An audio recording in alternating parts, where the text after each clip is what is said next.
Superman got to be the star of his movie. I don't think that now. I already said Mr. Terrific was the best character in the movie for me, but he wasn't leading. What's going on, family? Welcome to the Cinema Goodness Podcast. I'm Kaheem. It's JP. What's going on, JP? Man, I'm good. How are you? Straight, man. Excited to get into this episode. We're going to be taking a look at Project Hail Mary trailer. We're also going to be finishing off Ironheart, episodes 4 through 6. We're going to end things off with the release of James Gunn's Superman. Very excited film. Can't wait to get into that one. So sit back, relax, grab some popcorn. Let's get into the cinema goodness. We're going to kick things off with this trailer, Project Hail Mary, starring Ryan Gosling.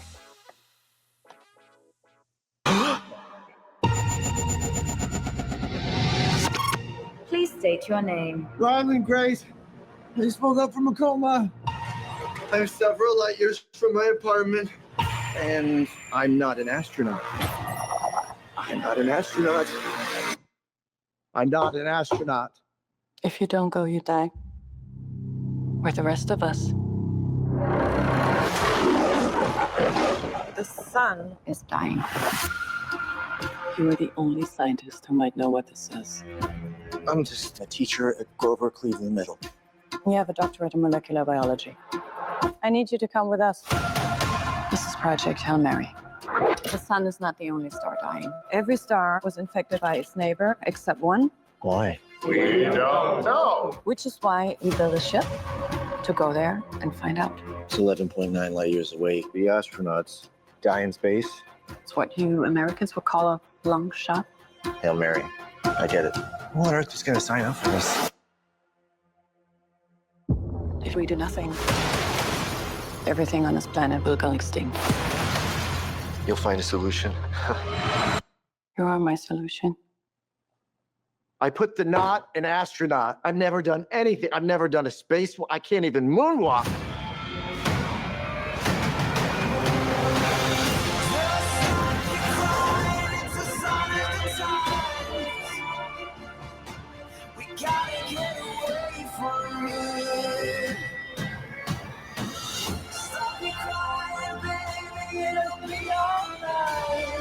I understand the stakes. I do.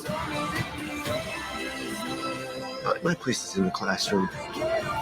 The world is counting on you. This might be very hard for you to understand. But some people are not good at things.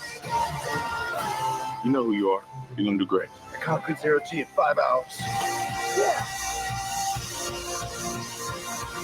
Object approaching. Oh my God.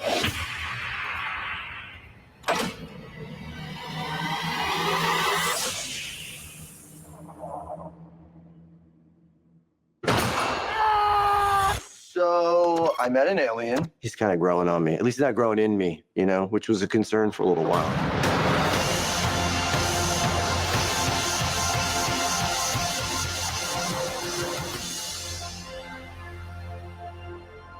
I'm Grace. I'm gonna call you Rocky. Thumbs up. No, that's thumbs down. We do the thumbs up. It's close enough.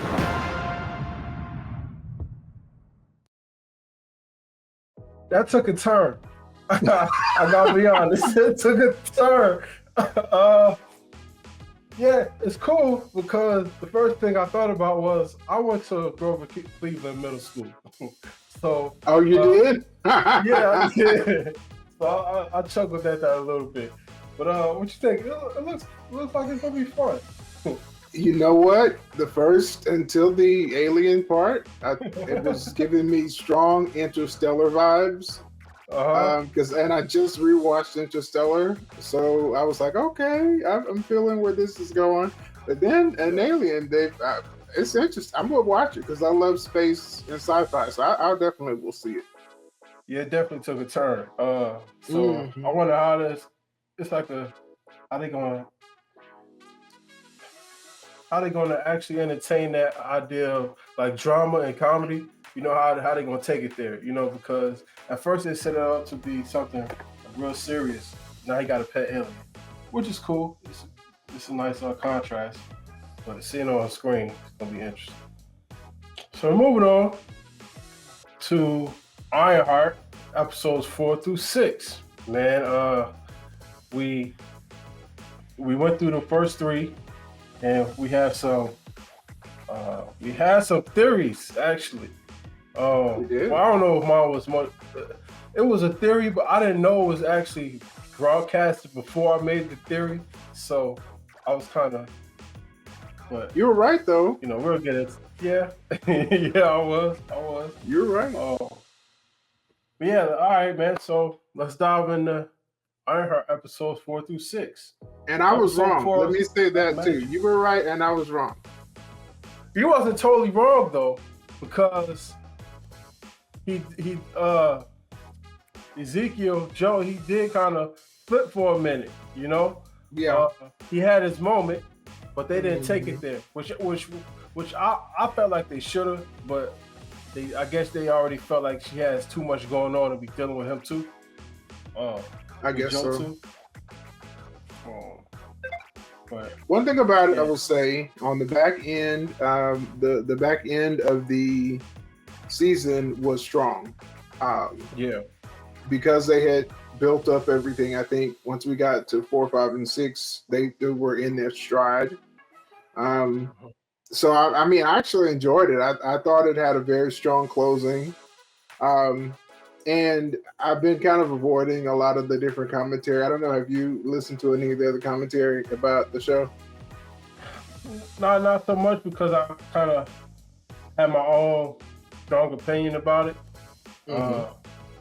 And I felt like a lot of opinions was coming from a biased place, you know. So it was kind of hard to take in what was being said. So I kind of just left it alone. With Ironheart, you know, towards the end of it, I was like, I'm walking away with my idea about it, and then I'm kind of cool on it. Yeah, I agree with you on that. It makes me think of the that scene from The Wiz when we meet the Scarecrow, and it's Michael Jackson, and his song is "You Can't Win." Yeah. So it doesn't matter with a lot of these people. They have already made up their minds. It doesn't matter what the content is, and because of that, I mean, it makes you just not, you know, put a lot of stock into what they're saying. So I'm with you on that too. So episode 4, titled Black Magic, flashback revealed Parker Robbins' origin and how he acquired his cape. He actually met Mephisto in the pizza, well, I guess that's a pizza parlor, down on his luck, and Mephisto gives him the golden offer, basically, you know. I like the interchange like that between them, that dialogue, because it kind of lets you know, like, Mephisto is like really looking at the person to kind of tap into like their deepest, darkest desires, which actually pays off at the end. My favorite part of that 4th episode was actually them breaking Homeboy out of jail and getting him like kind of like, you know, get him to get the stuff so to infuse it in his body. That was kind of like the highlight for me. You know, and you know, Natalie's brother ends up finding out about the AI, which kind of blew up in Ruby's face, because the whole time she kind of trying to protect him from it, and he ends up finding out it exists, which was, I think, was a cool part. So I mean, it had like the strongest parts kind of like led up to like the 5th and the 6th episode, especially like that fight in White Castle. But yeah, man, what you think about the 4th episode? You know, that was good. That was a train wreck. We knew it was coming. We knew when he found out about the AI, and that it was after, you know, formed essentially in the likeness, even personality and thought process of his sister. we knew that was going to be a negative reaction because even Riri was reacting negatively in certain situations, because it was so connected to her emotions and having lost her.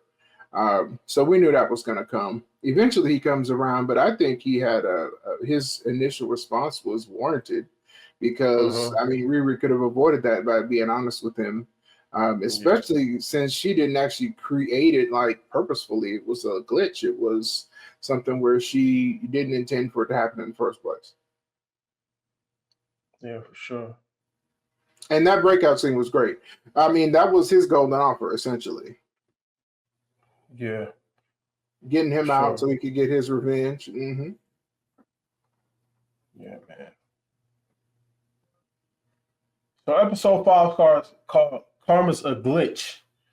We had the fight in White Castle, the confrontation between Ezekiel Stain, Joe, and Riri. He actually beats her down. Beats her down real good. Like she was overcome with a lot. She had to overcome a lot in that White Castle.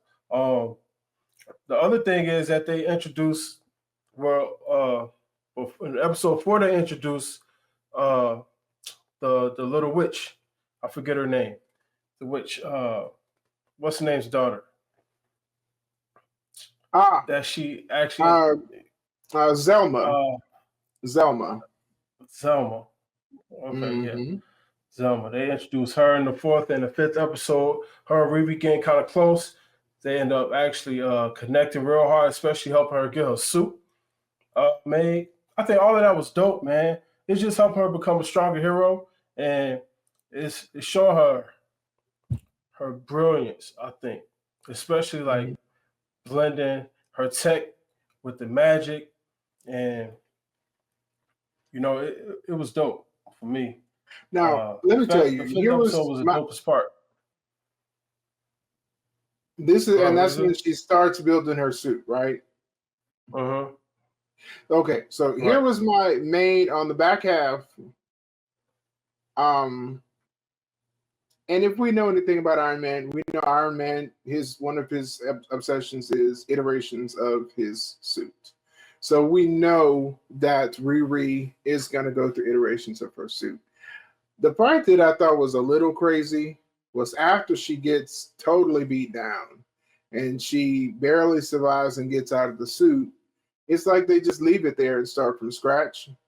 I was like, you telling me you're leaving a super suit, even though it's non-functional and it's got damage to it, you're just gonna leave it on the street and walk off? Yeah. I thought that was crazy. And then the fact that we didn't see them incorporate anything from the existing suit, like where she's having to start from scratch, that would be my biggest gripe, because if we remember back to the first part of the season, she had to use all of Ezekiel Stain's pull and all of his tech to even build that first suit. So to just scrap it and not, us not see any incorporation of any of those elements into the new suit was crazy. So that bothered me about this back half, because it just didn't make sense. It was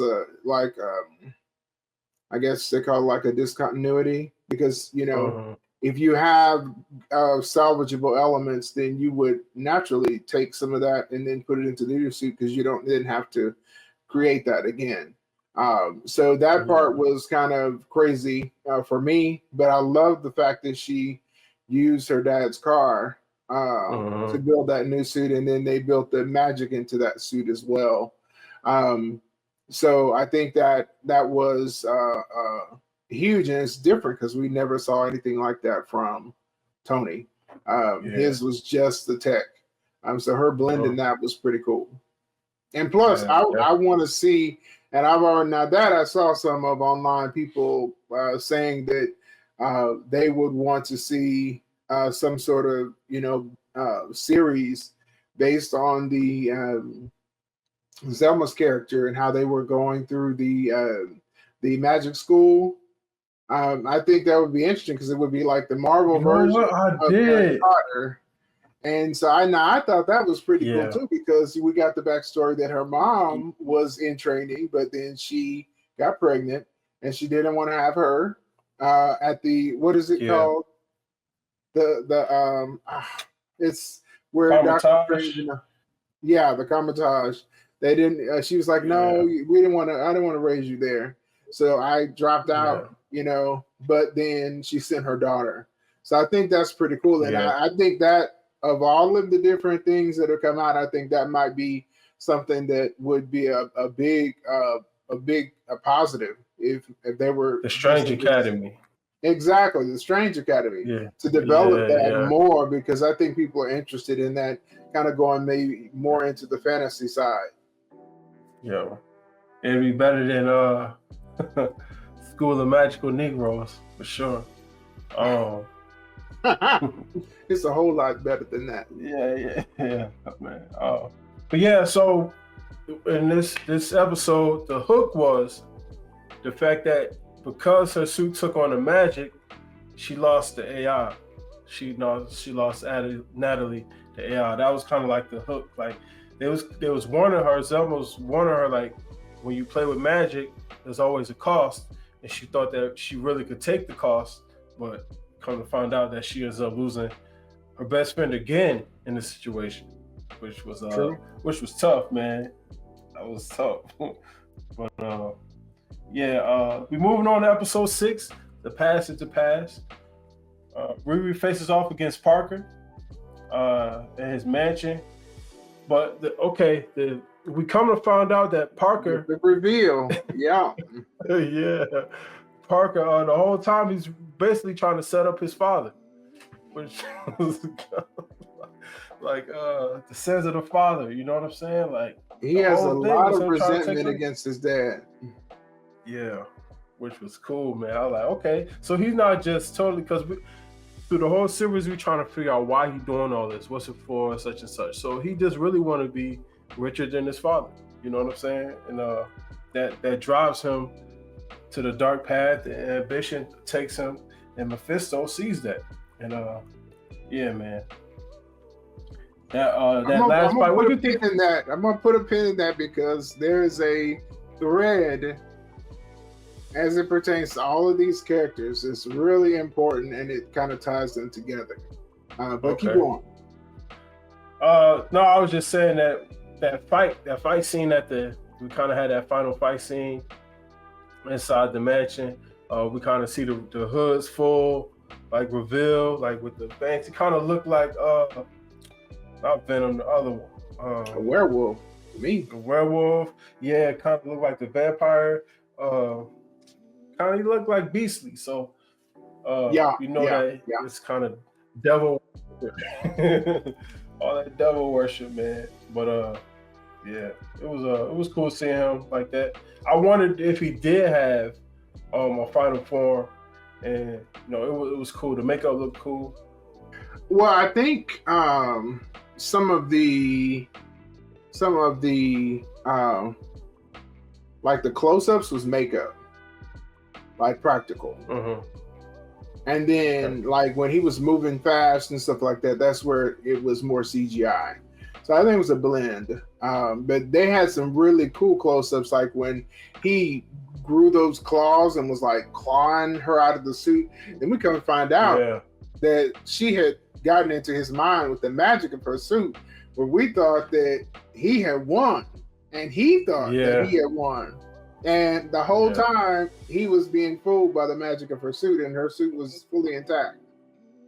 Yeah, man, that was cold. That was a cold hook, man. It was. I'm like, I thought he had her. You know what, though? I'm glad that wasn't true, because in the moment, I was like, now, dang, we're going to see this girl get beat up by everybody this whole show. I mean, she's been beat up by every other character. I mean, suit ripped off. This can happen again, even with the third iteration of the suit. Definitely getting tossed and driven, man. I'm like, bro, you got to fight back. But she has some cool moves in there. I want to see what more her suit can do, because it's kind of like, it was like a glimpse of it. They had like a little glimpse of what she can do. I'm excited to see like more stuff, especially like combat wise, like in the air. like fighting, like flying, and how her like repulsors and all that stuff work. I kind of want to, look more into that. Now, let me say this: Riri must step her fight game up. Her moves, yeah, for sure. In the suit, and I mean now out of the suit, she don't have no fighting skills at all. We saw that in the diner because she was getting washed. Yeah. She just her ingenuity. She used her brain to get out of the situation. But she don't have no. I mean, she's real small, so she really needs to develop some fighting skills in the suit, because even in her in suit mechanics, if you think about the things that Tony was able to, and I hate to keep going back to it, but that's the only example we have in this world, and even he had to learn how to fight better because he wasn't a good fighter. He had to learn the moves that would be most effective, and I don't think that they showed us in this show her develop on that. So as her character, we see more of her character. I want to see more of that because I didn't see that very much. Developing some actual fight skills. Because the suit is only going to do what you tell it to do. It's like any other computer.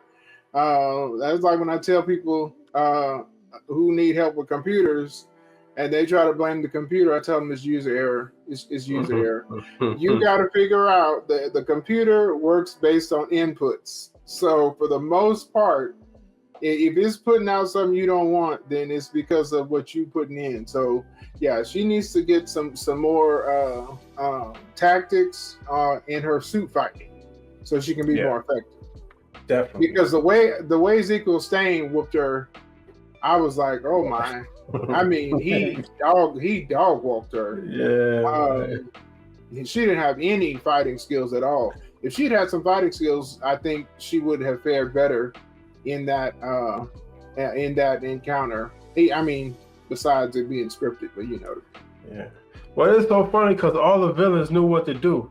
Like, you know what I'm saying? Like, but she did. She just had a rough time dealing with all. Even homeboy in the tank at the lab. He was beating on her too. John, I think his name was. Cousin. Mm-hmm. So yeah, she definitely gonna have. Oh yeah, he knew how to fight. Yeah, John knew how to fight. She was no match for him. Yeah, man. So in the twist at the end, once she gets to the cake, we meet Mephisto again, and actually he's in the same spot, waiting on Riri to come down the steps with the hood, and he does his thing and makes the golden offer. So, okay, up until this point, right? Like, what Mephisto's trying to do, right? You know the type of person that Riri is. What do you think is going to happen when he makes this offer to her? Well, I was hoping against hope that she would say no. Okay. But unfortunately, that is not what happened. I really wanted her to say no. It seemed like she was gonna say no. She came down there with her normal defiance, and then we get the last bit of it. But, and now I'm bringing my point. It's time for me to bring my point. Mephisto, he is like a heat-seeking missile, a magnet to people's insecurities. Yeah. The insecurities, those deep, dark desires and it's every single person from Ezekiel Stain to the Hood Parker to Riri. And even before we knew that Mephisto was in here, from the very first, we were talking about Riri's insecurities and how they cause her to make questionable decisions. So although I was wrong about Ezekiel being the main villain, he became a tool of a villain essentially. that part of our previous discussion, it's essentially was foreshadowing because Mephisto knew exactly what he needed to do to get her. And I've been raised in church my whole life, and we always had that saying, if you let the devil ride, he gonna want to drive. Oh yeah, for sure. Yeah, he ain't taking the back seat. He about to get in the front seat and do his thing. Thank you. Yeah. So what was your position on it? How were you feeling going into the moment? Because we all knew, here he is sitting in this spot. The offer is coming. What were you thinking? Like, you was hoping she'd say no. I thought for sure she was gonna say no. Like, I was. Oh wow. I did. I was that optimistic about her. About her character change. I thought it was going to get to a point to where she was going to make a more mature decision, but she's kind of stayed the same. Her character arc stayed the same through the whole show, which was something that kind of disappointed me.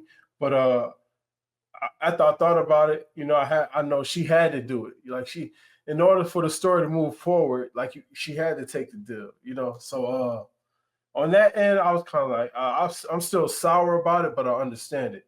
I thought she was gonna walk away with the hood and figure it out on her own.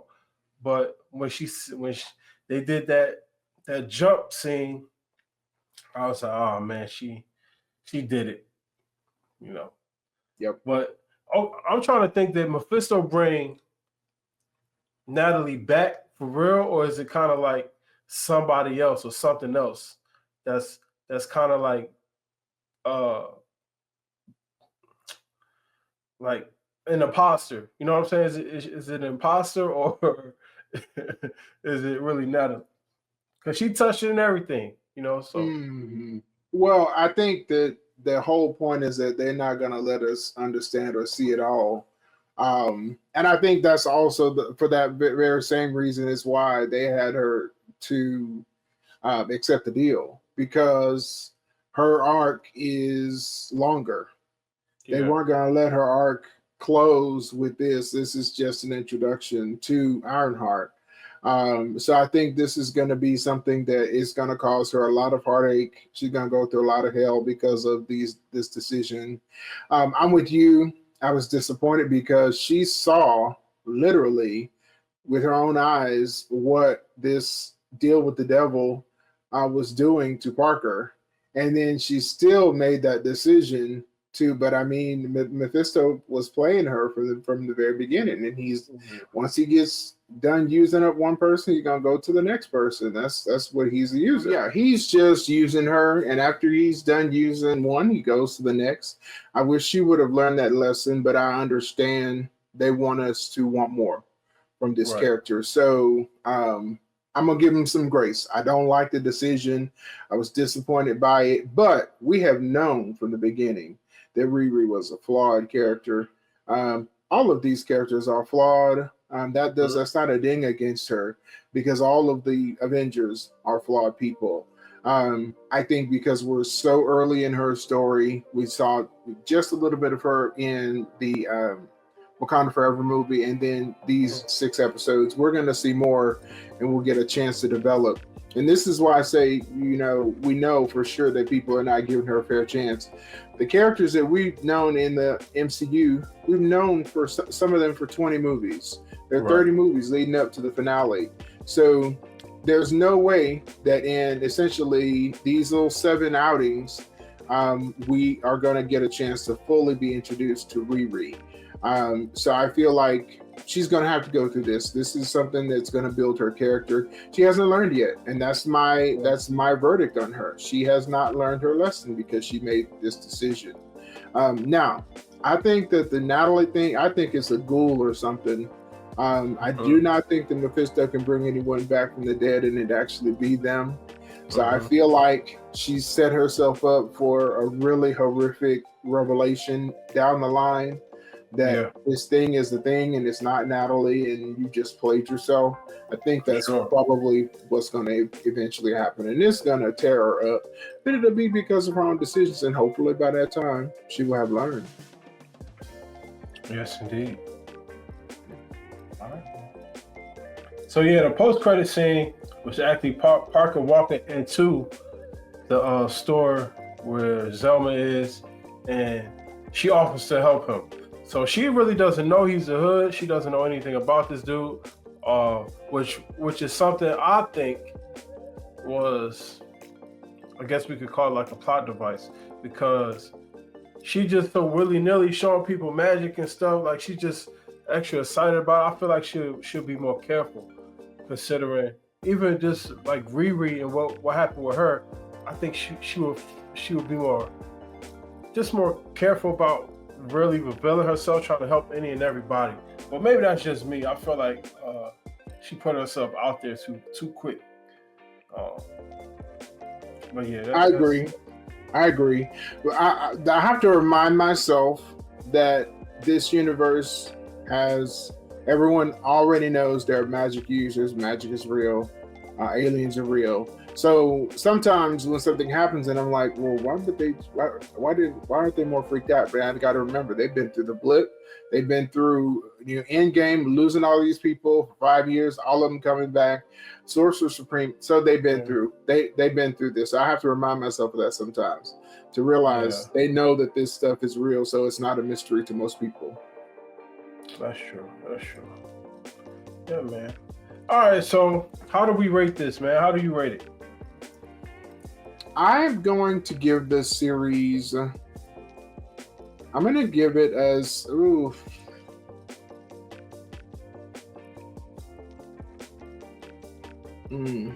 that's a great question. I'm going to give it it's somewhere between a 6 and a 7 for me. I love the world that we're introduced to. I love the fact that we get Cree Summers' character and Zelma's character. In fact, I might be a little bit more excited about Zelma's character than anybody in the series, if I'm being honest, including Ironheart, because there was so much potential there. But yeah, it's somewhere between the 6 and the 7 for me. I can't decide. I'm as low as a 6 because of some of the decisions that she made, and then the issue for me, and this is just one I brought up previously. How could you be a criminal in a supersuit and everybody knows in the neighborhood that you are in a supersuit? And we're post Tony Stark. That was an issue for me. And then her leaving her supersuit in the middle of the road and not using it to build that third iteration of her or fourth iteration of her suit. Those are sticking points for me. So as low as 6, as high as 7. I love the how they showed her, and then her develop her like connecting in this world, and then we're going towards a little bit of a love story for her as well. I like that part too. And his character, I like his character because to me, I think he may end up being as their Xavier Washington, played by Matthew Elam. I think he may end up being her voice of reason, and because he was very measured and reasonable. Like when Riri was being crazy about stuff, when she would talk to him, he would kind of bring her back in and be the person who can kind of talk some sense into her when she's making a foolish decision. So I like his character, and that's why I'm as high as a 7 as well. Yeah, I understand that. I'm at a 7. I'm at a 7. Yeah. So I'm excited to see where they take her from this. I think she has a lot of potential just because her character hasn't changed much. The only thing really changed is stuff did change. Her willingness to accept help, that kind of changed for her. So I think there's a lot that she can grow from, and I'm excited to see. She's still hard-headed as hell, though. Yeah, for sure. Yeah, I think that's a part of her character that's never gonna go away. But hopefully, she could start dropping some of those walls. A really nice scene that I don't think we talked about was her as a little kid kind of dancing with her stepfather. That kind of helped ground her. So it had a lot of good moments in there. So 7 for me, and can't wait to see where it goes. Yeah. If you haven't watched it, go watch it. I think it's worth it. Don't let the naysayers put you off it. Yeah, for sure. All right, man. Moving on. James Gunn's Superman. This is kind of like the fifth or sixth Superman iteration, I think. As far as feature films is concerned, I think. Let's get into this, man. All right, so let's get this synopsis. When Superman gets drawn into conflicts at home and abroad, his actions are questioned, giving tech billionaire Lex Luthor the opportunity to get the Man of Steel out of the way for good.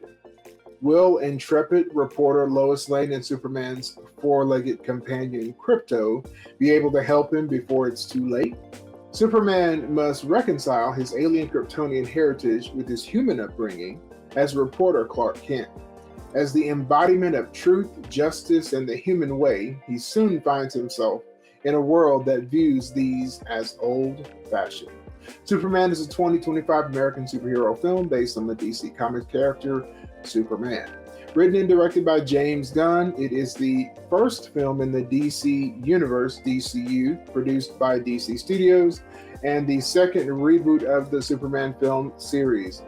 David Corenswet stars as Clark Kent Superman alongside Rachel Brosnahan, Nicholas Hoult, Edie Gathegi, Anthony Kerrigan, Nathan Fillion, and Isabella Merced.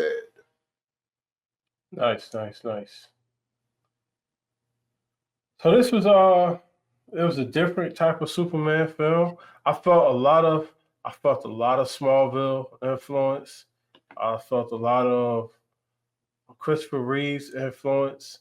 It had a nice quality about it. It was much different from Man of Steel, which is something that I can appreciate. James Gunn took his own spin, his own inspiration from the comics, kind of made it his own. I do feel like he took a lot of like the previous Supermans and kind of like melded it together. It was a lot going on, especially with like different characters that he had. It was kind of hard to focus at times. It was hard to connect to some of the characters at times. Yeah, I just think it was hard to connect to some of the characters at times. But I do think he put like I think he did a good job of like creating his own world, and I think he did a good job with like Green Lantern and Lois Lane. I think those was my two favorite characters. And then Mr. Terrific, Mr. Terrific was pretty dope. But yeah, what did you think about the film? I'm a little conflicted. Okay. I tried to go into this one open-minded, and because I knew already it was going to be different. It was going to be a different take on Superman. I was not happy for the first half of the movie. Okay. I will say that. I'll be honest with you. The movie picked up for me toward like the midpoint to the end. I guess maybe the second act into the third act, it was better for me there. My favorite character in the movie was Mr. Terrific.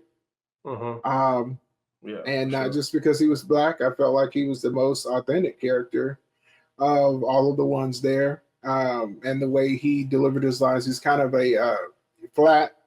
The way he just delivers, because he has that, straight to the point.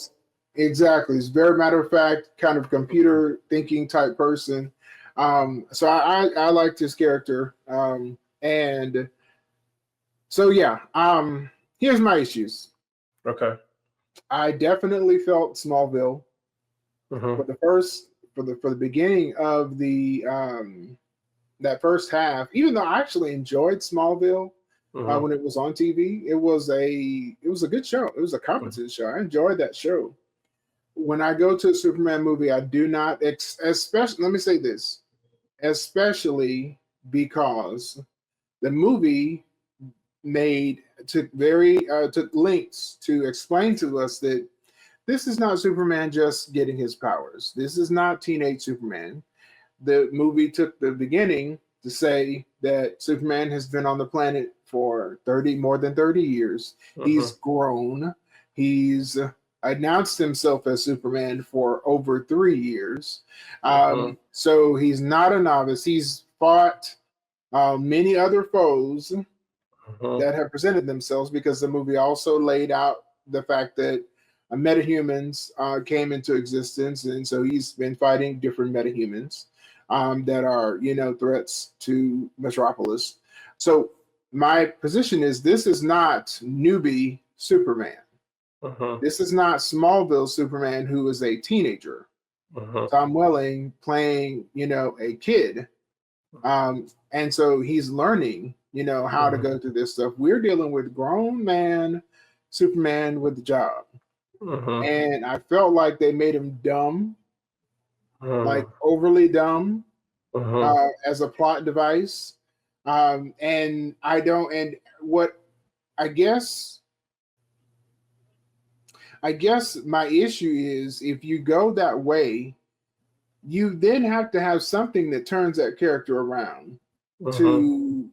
You have to put them through something, have them come to some epiphany that they've been doing things the wrong way, or that they've been being too naive.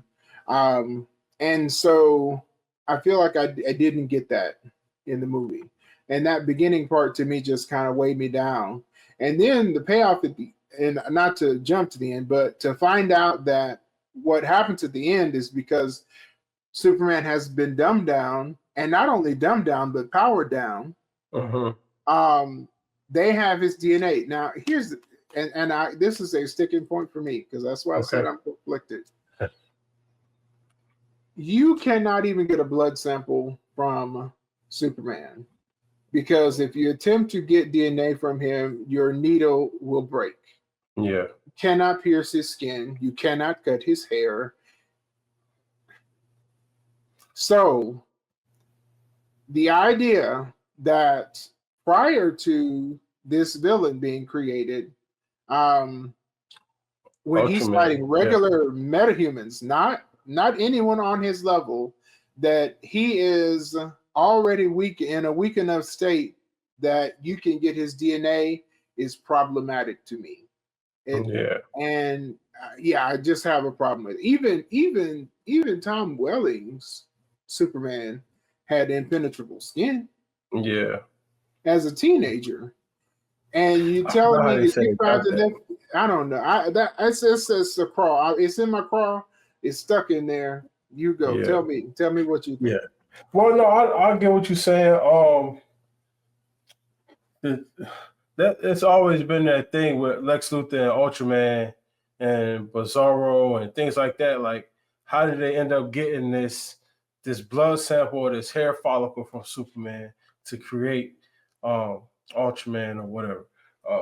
So I don't know if Ultraman, because Ultraman is a clone of Superman. We saw that, right? He's Bizarro Superman. So he's Bizarro Superman. So does he turn into Bizarro after this iteration, like this Ultraman persona? Does that I don't know. Well, to clarify that, if you remember, when we get introduced to the Hammer of Barosnia, they're giving him those same instructions. So that was always Bizarro Superman in that suit. Okay. And if you remember, when we first see him go to the little island camp where Lex Luthor's people were, and he takes the Hammer of Barosnia helmet off, you see underneath there, he's got another mask on. Yeah. And that's the mask of Ultraman. Right. Well, by the time we get to the end and it's revealed that Ultraman is Bizarro Superman, it's the same guy the whole time. Okay. You just have to follow, because they're essentially, Lex is curating this whole thing. He's controlling this and making you think that this is different people. But the whole time it was the same person. When he was the Hammer of Barosnia, it was Bizarro Superman. Because if you remember, they essentially control him like a video game.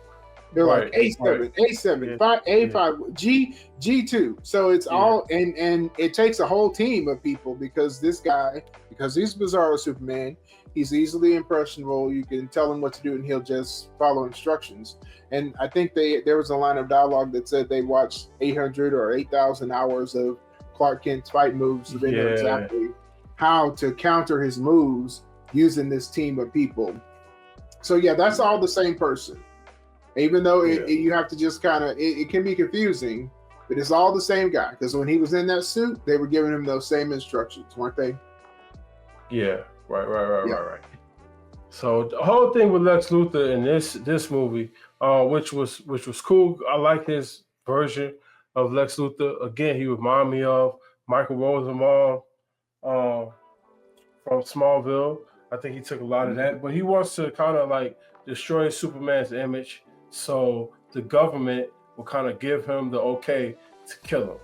So he wants to kill Superman, but the government, they love and respect Superman, think that he's, a hero and all this stuff, but Lex wants to kill him. So he's doing all of this stuff with Baraznia, and to kind of like turn the world against Superman so he could kill him. One interesting thing was they don't have kryptonite in this world, which was something I thought was interesting, because usually they use that as a plot device in the show, which in the movie. But he did it in a different way with Metamorpho, which was something I thought was dope. It kind of forces all. Not to interrupt you, but to interrupt you. That's how they normally got a blood sample from Superman. In every other iteration, if they were able to get a blood sample of Superman, they used kryptonite to do it. They weakened him, and that's how they got his DNA. Yeah. Then James Gunn decided to go in a different direction. Yeah. I mean, it's kind of forces the villains and the people to kind of deal with Superman in a different way. But I guess because he's so powered down, having kryptonite will kind of be like overkill, I guess, in his world. I wonder if he's actually going to get stronger over time and how that's going to play out. He's like building the world. He's basically trying to build this whole DC world, let people know who's kind of like in this world, get a sense of the scope of it, how big it is. It's bigger than just Superman, which is all stuff like I can appreciate, but I still don't feel like it was it felt like a Superman movie, but it didn't at the same time. It didn't feel like a solo Superman movie. It kind of felt like a Justice League movie, like Justice Gang. Gang. Gang. They had that joke going. It was entertaining, but I don't know if I really enjoyed like the movie. Like when I first saw like Man of Steel, I was excited about it, even though it was like different. This really didn't get me as excited about Superman as a character. It's kind of like when you were a kid and they make you pick who you want, Batman or Superman. It's like, I want to play Batman. You know what I'm saying? Like Batman cooler. Like, and this is kind of how it feels like. Like Superman kind of like falls to the background a lot. He's there to like swing in and save people and do what he does. He's like, he's a heavy hitter. And that's kind of like the vibe I'm getting from this whole film. Definitely had a lot of good stuff. Definitely came off as an ensemble cast. I agree with that. Yeah, it had a lot of good moments. That scene where they talk about the hypno glasses, that was cool. I never knew about that. You know, when you were a kid, you always wonder like how people don't know that's Superman. Like you could tell, like Clark Kent is Superman, but he got glasses. I thought that was a cool little addition. They never addressed that before. Crypto was funny. I'm still not a fan of the breed, but it kind of made sense because you think that's actually his dog, but it's not. It's his cousin's Supergirl. Yeah, her dog, and that makes sense. It also makes sense why he's so kind of like he doesn't really listen. Yeah, he doesn't really listen to him, like because it's not really his dog. He's just watching. That scene where he does like the heat vision, the coldest scene. Now, which one are you talking? Oh, okay, you're talking about toward the end. The spinning Rooney, man. The spinning Rooney. Oh yeah. The heat Blast. vision tornado. Yeah. Yeah, there you go. Yeah, that was a cold part. Now those were people, were they not? Or were those? I think those was people. Because didn't he knock the teeth out of the first one? Yeah, he did. So he killed them people. He slid them in half, man. He killed them, and then they fell to their death. Like, man. So that's why I was thinking to myself, now wait a minute, were these real people? I know I saw him knock teeth out of one of them. They were real people. Okay.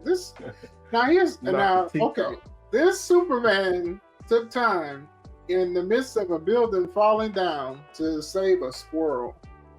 Yeah. But you telling me by the end of the movie he killed all of these human soldiers with his eye laser beams, which he was almost too timid to use the rest of the movie? Yeah, it's like you pick and choose, but that's Superman though. Like it was a huge deal when Henry Cavill did it. Like, and it was too dark. It was too this, too that, right? But it's just some stuff you can't escape, like destruction and buildings and killing and people dying because of destruction. Like you're not gonna get away from that, no matter how super he is. Like the water splitting and stuff, buildings collapsing, like people gonna die. You know, that's true. That's true. Now let me say this. Because you brought up Henry Cavill. Henry Cavill is my favorite iteration of Superman. I feel like he felt more real, and maybe that's one of my irks with this version of Superman. Him being made to be so kind of dopey. It's kind of. I mean, I don't know if it's just off-putting, but it just doesn't feel realistic, considering that he's not new.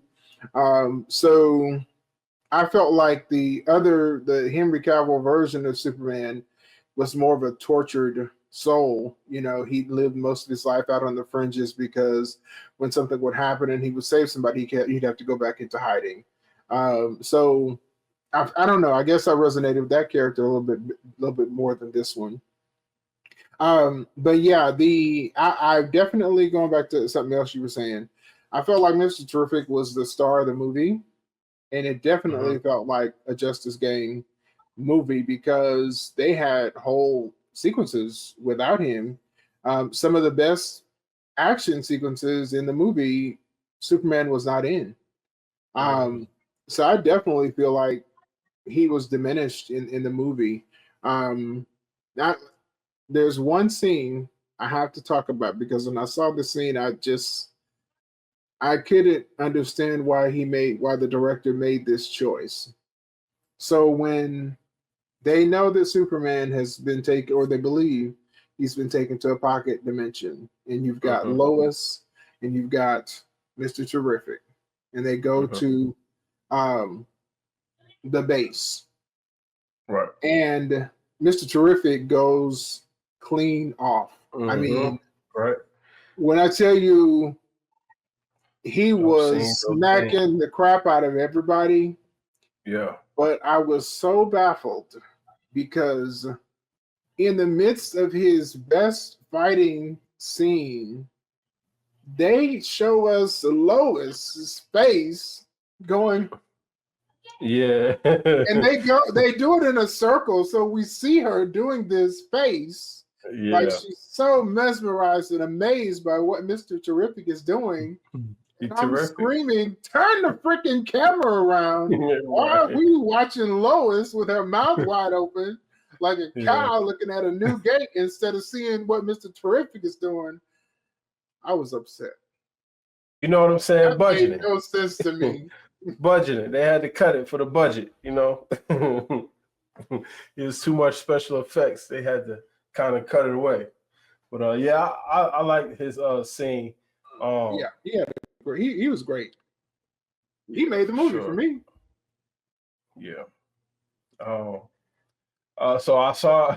I was with my kids when I saw this, and Okay. they cracked up. They cracked up when they saw Green Lantern come at the end to Baravia, and they like knocking all the cars over, and they did the middle finger. Like he did the middle finger. So they was cracking up so bad. I love Green Lantern. I thought he was a good character. We really didn't see much of him like do anything, but I think he added a nice little touch. Hawk Girl, I kind of want to see more of her. Me too. So I'm interested. I think he's building a nice world. It was good to see John Cena's character, Yeah.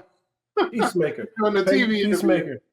Yeah, Peace was in it. A lot of good cameos. Christopher Reeve's son, Will Reeves, reporter, he was in it. Yeah, a lot of good stuff. Rick Flag is going to be it. So I'm thinking Rick Flag that was the senior. That was his father, the father, not the actual one from Suicide Squad. Okay. That was his father.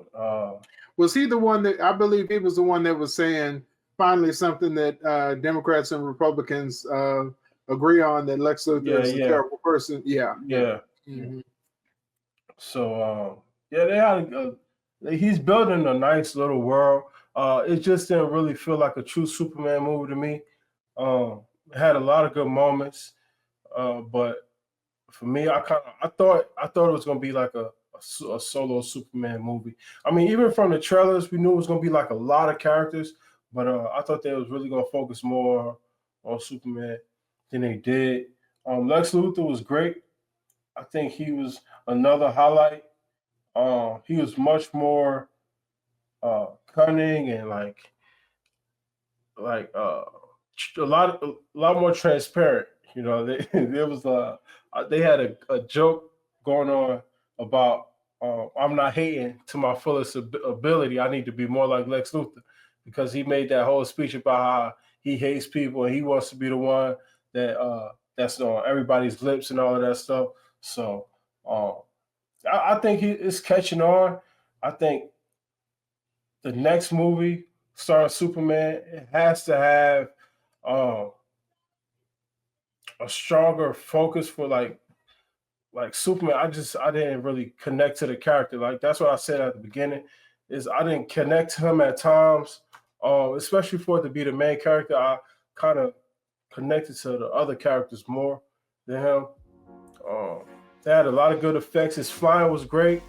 But other than that, man, it was just like a decent film. I feel like people are kind of like blowing it up a little bit. But for me, it kind of just feels like a decent film. Like, okay, it's out. I'm ready for the next one. You know. Yeah. Let me ask this question, and I want you to tell me what you think. So I agree that this can be a good beginning to the DCU. Do you prefer the tone of this movie over the last Superman movies that we saw? That would be the ones including Henry Cavill, that would include the Justice League movie, that would include Wonder Woman. Yeah. So the previous universe, which is now being destroyed, James Gunn's building his own. Do you like the tone of the previous one versus the tone of this one?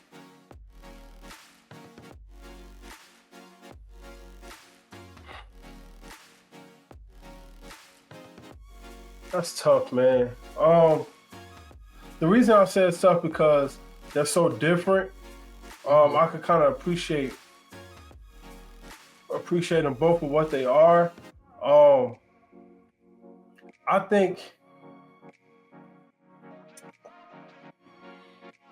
I'm gonna say I do appreciate this tone more. I just kind of want it to be a little bit more serious, if that makes sense. I'm kind of saying I do, but I don't. But I like the direction it's going in. But when you say it makes Superman feel dopey, I feel that because a lot of people saying that they really appreciate how he changed between Clark Kent and Superman. But for me, I really didn't see a big difference besides the way he looked. I think on the outer appearance, they do look a lot different. His Clark Kent and his Superman look the most different, but I feel like they act the same. They still have like this, like you said, dopey kind of like clumsy type of whimsical type of thing. There's no distinction for me, which is something I think that he could have pulled from Zack Snyder a little bit more, like making him a little bit different, like a little more different. Like an adult. I know that's like, yeah, like an adult. Like his Superman should be more confident, but also much more serious, much more like matter of fact. And then Clark Kent could keep his same, like, cause he was all happy and just like aloof. Keep that, but the Superman should have just been, I think, a little bit more serious. And maybe he'll get there. Maybe because he's in his third year, he hasn't been able to kind of like make that distinction yet, between Superman and Clark Kent. They still kind of resemble each other. So that was like a roundabout way of answering your question. I don't even think I did, but no, I mean, what do you think? I'm right there with you. I absolutely feel like I'm a fan of the previous, and let me be more specific. The Superman movies, most of all, of the previous version of this universe. The other movies weren't all that great. The first Wonder Woman was really good. The second one was bad. So mainly those Superman focused movies.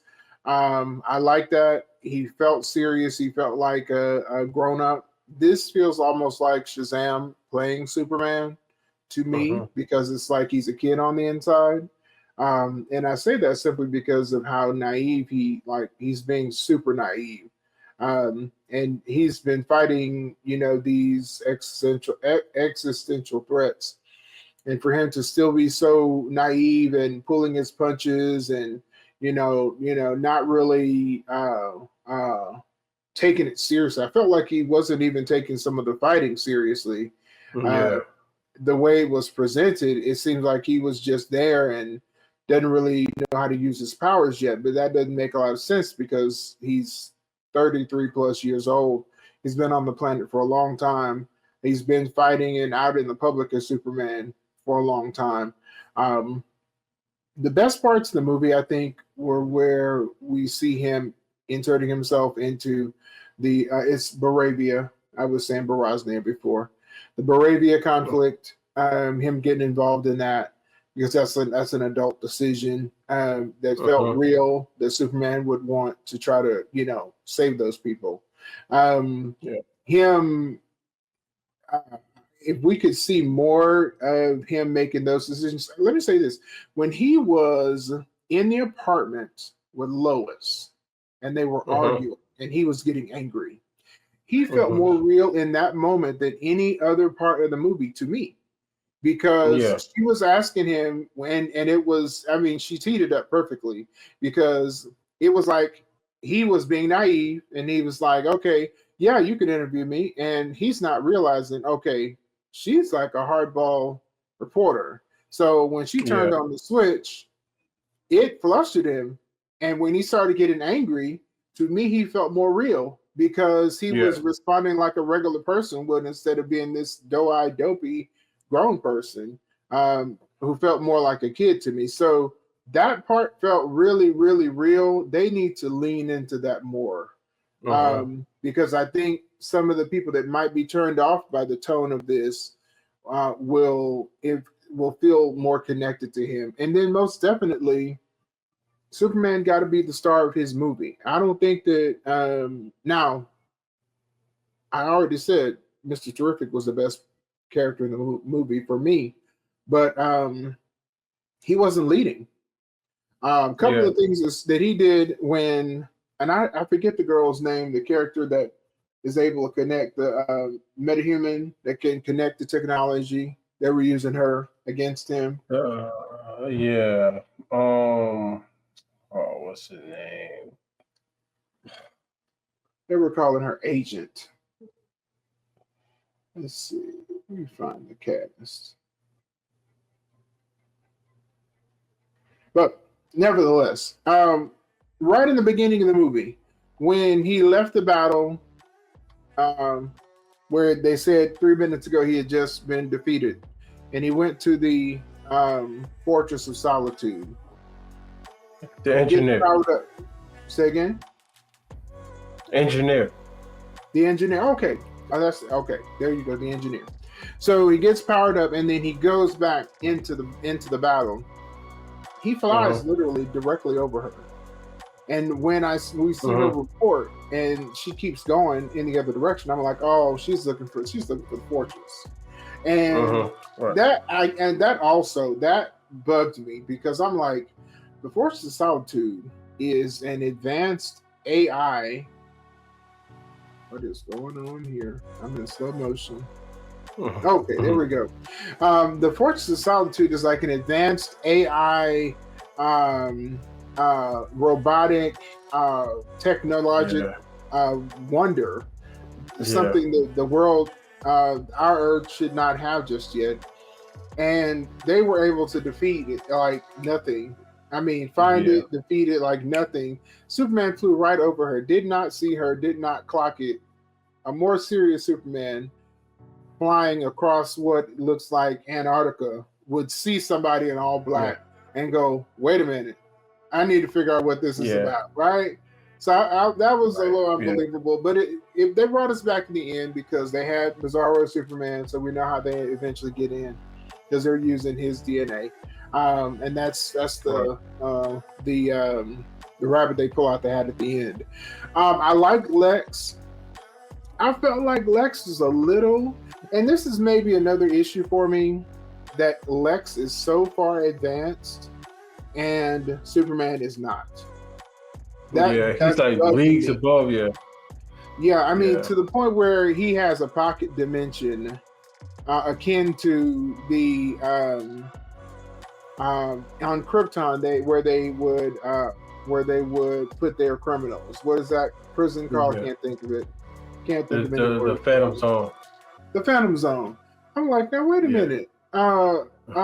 Lex got a Phantom Zone already, and Superman barely know how to fight. That was crazy to me. I'm like, now wait a minute, this don't make no sense. That's why that first half of the movie, when all of that was happening, I was just shaking my head going, this makes no sense. I don't understand how Lex is this far ahead and Superman is over here acting like a toddler. Yeah. All right. But yes, I love the old Superman. I think that they can definitely grow from this.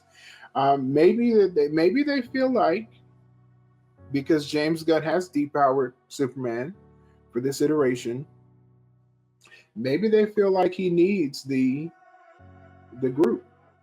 Yeah, the Justice League. Yeah. Justice Gang. He needs it. I feel like honestly, James Gunn felt like this character needed them for his movie to make sense. What do you think? Would it have made sense without them?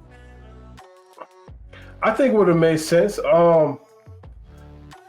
It's kind of hard to imagine them without them now. You know what I'm saying? I just feel like watching it was kind of hard to connect to certain of the characters.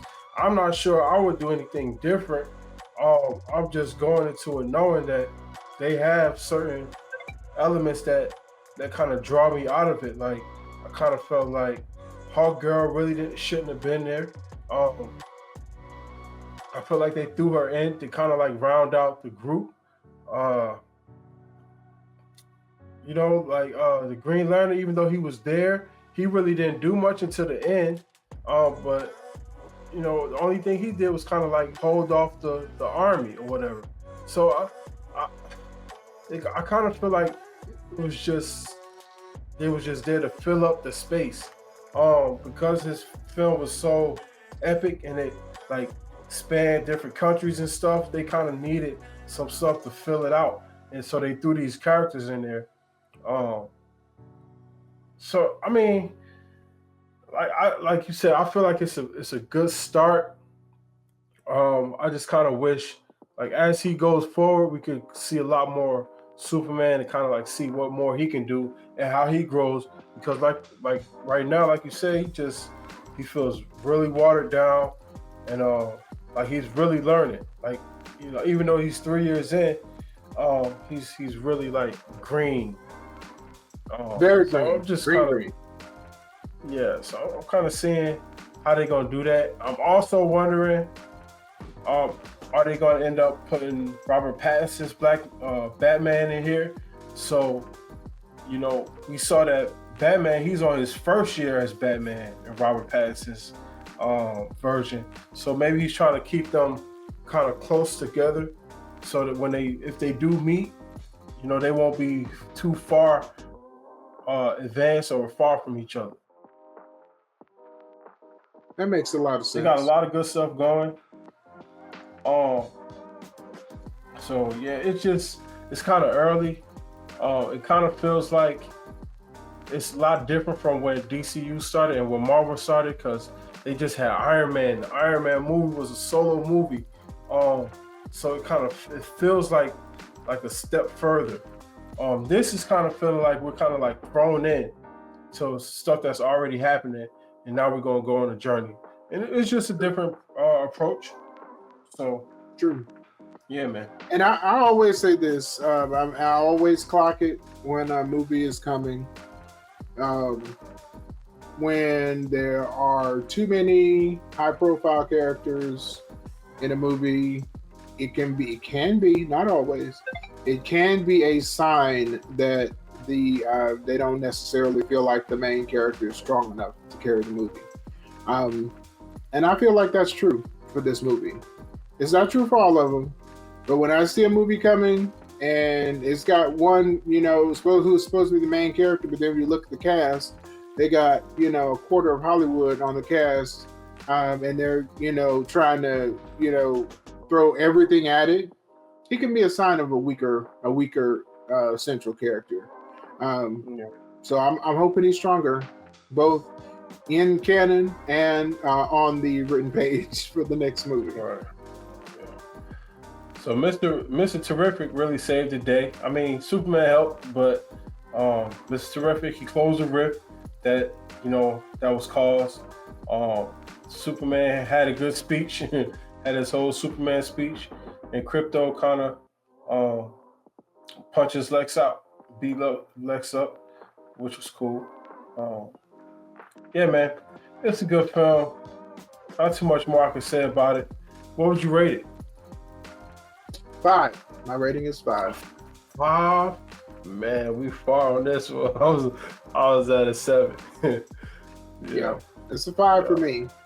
When I come from a movie conflicted like that, yeah. Man. Hey. Family, if you got anything that y'all want us to watch, want us to review, put it in the comments. We'll be sure to check it out. Anything else, JP? No, I'm good. I enjoyed everything, and I hope to see you all next time. Please, if you're following us on either if you're following us on YouTube or if you're following us on any of the podcast channels, please leave us a comment. Tell us what you enjoyed about the review. We want to hear more from y'all. Yes, sir. Yes, sir. Till next time, you have a light that is out of this world. Let it shine and be the richness that this world deserves. Much love, family. Be rich. Peace.